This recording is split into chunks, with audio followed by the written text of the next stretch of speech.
धन्यवाद सभापति जी। मैं वित्त विधेयक 2026 सिर्फ आंकड़ों का मामला नहीं है, बल्कि ये सवाल है कि देश की अर्थव्यवस्था आखिर किसके लिए काम कर रही है, आम जनता के लिए, कुछ खास लोगों के लिए। महोदय, मैं इस विधेयक से सहमत नहीं, क्योंकि इसकी प्राथमिकता देश की असली जरूरतों से मेल नहीं खाती। और जगदम्बिका पाल जी अभी कह रहे थे गैस की किल्लत नहीं है। ये बात सच है कि नेताओं के यहाँ गैस की किल्लत नहीं है, लेकिन आम जनता के यहाँ गैस की किल्लत है। जब हम जाके देखें ग्रामीण क्षेत्रों में, तब हमें इस बात का एहसास होगा। सरकार कह रही है कि देश की अर्थव्यवस्था तेजी से बढ़ रही है, लेकिन अगर ऐसा है तो युवा बेरोजगार क्यों है, किसान कर्ज में क्यों और मजदूर को काम क्यों नहीं मिल रहा। माननीय वित्त मंत्री जी बताएं कि 7% जीडीपी ग्रोथ का सीधा लाभ देश के किस वर्ग की आमदनी में कितने प्रतिशत बढ़ोतरी के रूप में दिखाई दे रहा है। टैक्स व्यवस्था से बोझ किस पर और राहत किसको। सरकार कहती है कि टैक्स सिस्टम आसान किया गया है, लेकिन सच्चाई यह है कि ज्यादा बोझ उसी पर पड़ता है जो अपनी कमाई रोजमर्रा के खर्चों में लगाता है। टैक्स का मकसद सिर्फ पैसा जुटाना नहीं, बल्कि लोगों को राहत भी देना भी होता है। सरकार कहती है कि विदेश नीति मजबूत है, लेकिन क्या इससे महंगाई कम हुई, क्या इससे ऊर्जा सस्ती हुई, क्या पेट्रोल डीजल सस्ता हुआ। अगर हम सस्ता तेल खरीद रहे हैं तो उसका फायदा जनता को कम मिलेगा। महोदय, रूपा केवल एक मुद्रा नहीं, ये देश की आर्थिक ताकत और आत्मविश्वास का प्रतीक है। आज स्थिति यह है कि लगातार डॉलर के मुकाबले रुपया कमजोर हो रहा है, जिसके कारण पेट्रोल डीजल गैस सब महंगा हो रहा है। माननीय वित्त मंत्री जी बताएं कि रुपए की गिरावट को रोकने के लिए वित्त विधेयक 2026 में कौन से ठोस कदम उठाए गए हैं। क्या कोई स्पष्ट रोड मैप है जिससे रुपया स्थिर और मजबूत हो सके।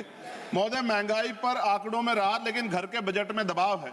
सरकार कहती है कि महंगाई नियंत्रण में है, जबकि मौसमी के जनवरी 2026 के आधिकारिक सीपीआई डेटा के अनुसार खुदरा मुद्रास्फीति 2.75% और खाद्य मुद्रास्फीति 2.13% रही। और कच्चे तेल की कीमतें अंतर्राष्ट्रीय बाजार में उतार चढ़ाव करती, लेकिन भारत में कीमतें हमेशा ऊंची रही, उसका लाभ जनता को नहीं मिला। बढ़ती गैस सिलेंडर की कीमत हर गरीब और मध्यम वर्गीय परिवार की चिंता कांड बनी हुई है। पहले नोटबंदी की लाइन और फिर ऑक्सीजन की लाइन, सिलेंडर की लाइन। क्या इस सरकार ने देश की महान जनता को लाइन में लगाने का ठेका ले लिया है।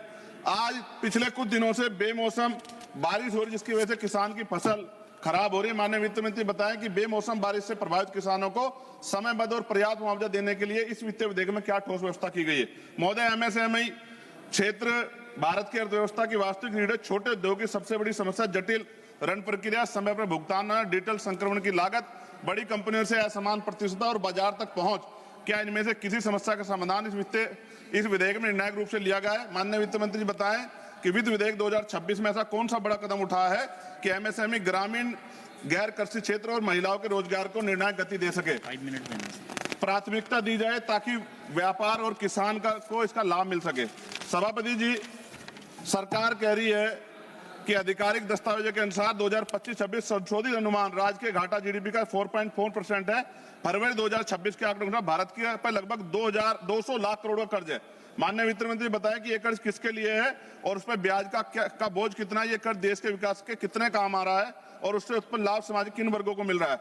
नगीना लोकसभा में माननीय वित्त मंत्री जी बताएं इस वित्तीय विधेयक के नगीना क्षेत्र की सड़क और बुनियादी ढांचे के लिए क्या विशेष प्रावधान किए गए। मैं मांग करता हूं कि नगीना क्षेत्र में राष्ट्रीय राजमार्ग नेटवर्क से प्रभावी रूप से जोड़ा जाए। विशेष रूप से नगीना, बिजनौर और मेरठ कॉरिडोर को प्राथमिकता दी जाए ताकि उद्योग और व्यापार पर किसानों को सीधा लाभ मिल सके।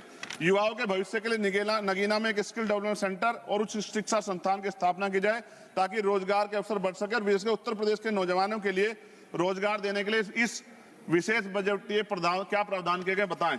महोदय, जब तक विधेयक रोजगार को केंद्र में रखता, किसान को गारंटी देता, छोटे व्यापारी को राहत देता, मध्यम वर्ग को वास्तविक कर न्याय नहीं देता, महिला सुरक्षा सुनिश्चित नहीं करता और शिक्षा स्वास्थ्य को राष्ट्र निर्माण की केंद्र धुरी नहीं मानता, तब तक इसे आदर्श बजट कहना गलत होगा। सभापति जी, पक्की नौकरियां खत्म है, आउटसोर्सिंग पर नौकरियां है, क्यों ना कहा जाए कि बहुजन विरोधी सरकार है। सभापति जी, विमुक्त और घमंतु जातियों के सशक्तिकरण के लिए इस बजट में क्या विशेष प्रावधान है। दिव्यांगजनों के सशक्तिकरण के लिए इस बजट में क्या विशेष प्रावधान किया गया है।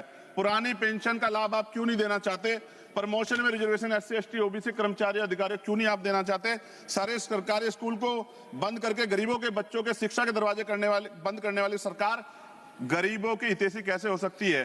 डबल इंजन की सरकार ने 2022 में सर वादा किया कि हम किसानों की बिजली माफ करेंगे और उनका कर्ज माफ करेंगे, लेकिन हमारे यहाँ सोने के तारे में उत्तर प्रदेश में बिजली आती है, गरीब आदमी उसका बिल नहीं अफोर्ड कर पाता। और ट्रांसजेंडर के सशक्तिकरण के लिए आपने कौन सा प्रावधान, विशेष प्रावधान किया है। अंत में सभापति खत्म करते हुए पिछली बार जब वित्त मंत्री जवाब दे रही थी तो सूचना की सही जानकारी के कारण उन्होंने एक त्रुटि उनके द्वारा की गई थी। मैंने उनसे आग्रह किया था। मैं उम्मीद करूंगा कि वित्त मंत्री जवाब देकर इसको इस बार सही कर देंगी। आपने मुझे अवसर दिया, इसके लिए धन्यवाद। जय भीम, जय भारत। धन्यवाद।